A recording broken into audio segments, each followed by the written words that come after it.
గౌరీ కళ్ళ ముందే మరొకరిని చంపిన సీరియల్ కిల్లర్. అసలేం జరిగిందో ఈ ఎపిసోడ్లో చూద్దాం. ఓపెనింగ్ సీన్లో శంకర్ వాళ్ళ నాన్నమ్మ గౌరీని ఇష్టం వచ్చినట్లు తిడుతుంది కదా.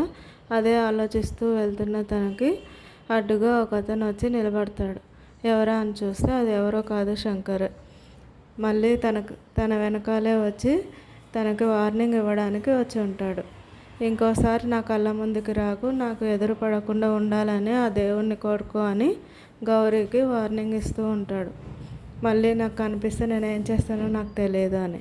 కానీ గౌరీ కూడా అంతే కోపంగా తనకు జరిగిన అవమానాన్ని గుర్తు చేసుకుంటూ, నువ్వు కూడా మళ్ళీ నాకు ఎదురు పడకుండా ఉండాలని ఆ దేవుణ్ణి కోరుకో అని గట్టిగా చెప్పి వెళ్తుంది.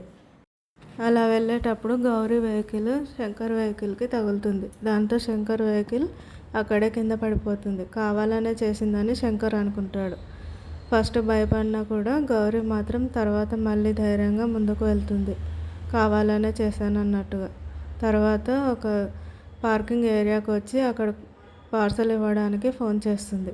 అతనేమో వస్తున్నానని ముందుకు రమ్మని చెప్తాడు. తను ముందుకు వెళ్ళి అంతా చూస్తుంది. కానీ అక్కడ ఎవరూ కనిపించరు. ఏదో గొలుసు సౌండ్ వినిపిస్తే వెనక్కి తిరిగి చూస్తుంది. అక్కడ కూడా ఎవరు కనిపించరు. మళ్ళీ తన వెనక నుంచి సౌండ్ వస్తుంది. తిరిగి చూసేసరికి అక్కడ సీరియల్ కిల్లర్ ఉంటాడు. మొహానికి మాస్క్ పెట్టుకుని చేతిలో పెద్ద గొలుసు పట్టుకొని నిలబడి ఉంటాడు. అతని అవతారం చూసి గౌరీ భయపడుతుంది. అయినా కూడా భయం లేనట్టుగా మాట్లాడుతూ, ఆ చైన్ ఎందుకు అలా పట్టుకున్నారు అని తీసేయండి అని చెప్తూ ఉంటుంది. కానీ వాడు మీదకి వచ్చేసరికి తన చేతిలో ఉండే పార్సల్ అక్కడే పడేసి పరిగెడుతుంది. వాడు ఆ పార్సల్ తొక్కుకుంటూ ముందుకు వెళ్తాడు. గౌరీ షట్టర్ తీసి బయటికి పారిపోవాలని చూస్తుంది. కానీ ఆ షట్టర్ ఓపెన్ కాదు. మళ్ళీ తన వెనకాలే పడతాడు. మరోవైపు ఈ శంకర్ వెళ్తూ ఒక రౌడీ షీటర్ కొడుకుని చూస్తాడు. అతన్ని తీసుకెళ్తే ఆ రౌడీ షీటర్ పోలీస్ స్టేషన్కి వచ్చి లొంగిపోతాడని ఇతను వెంట పడతాడు. అతను పరిగెడుతూ ఉంటాడు గుర్తుపట్టి. మరోవైపు ఈ సీరియల్ కిల్లర్ గౌరీ వెంట పడుతూ ఉంటాడు. గౌరీ అతనికి కనిపించకుండా వెహికల్స్ వెనకాల దాచిపెట్టుకుంటూ పరుగులు పెడుతూ ఉంటుంది. వాడేమో ఆ గొలుసు పట్టుకొని శబ్దాలు చేస్తూ తన వెనకాలే పడుతూ ఉంటాడు.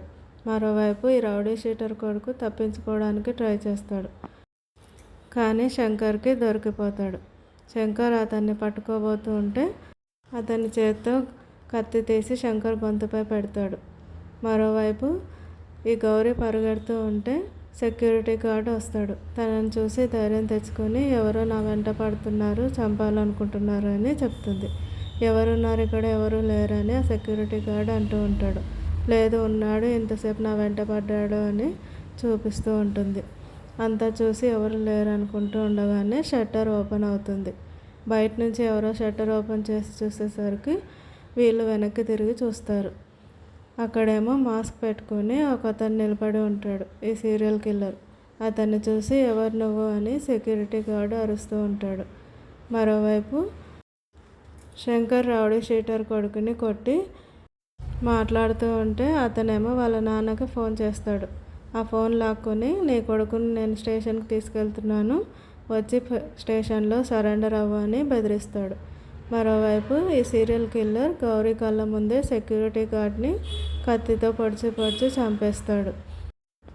అది చూసి భయంలో గౌరీ అలాగే నిలబడిపోతుంది. ఆ తర్వాత అతని చేతిలో నుంచి సెక్యూరిటీ గార్డ్ కింద పడిపోగానే ఆ కత్తిని చూసి భయపడి బయటికి పరుగులు పెడుతుంది. షట్టర్ ఓపెన్ ఉండడంతో బయటికి పారిపోతుంది. మరోవైపు ఈ శంకర్ ఆ రౌడీ షీటర్ కొడుకుని తీసుకొచ్చి సెల్లో వేస్తాడు.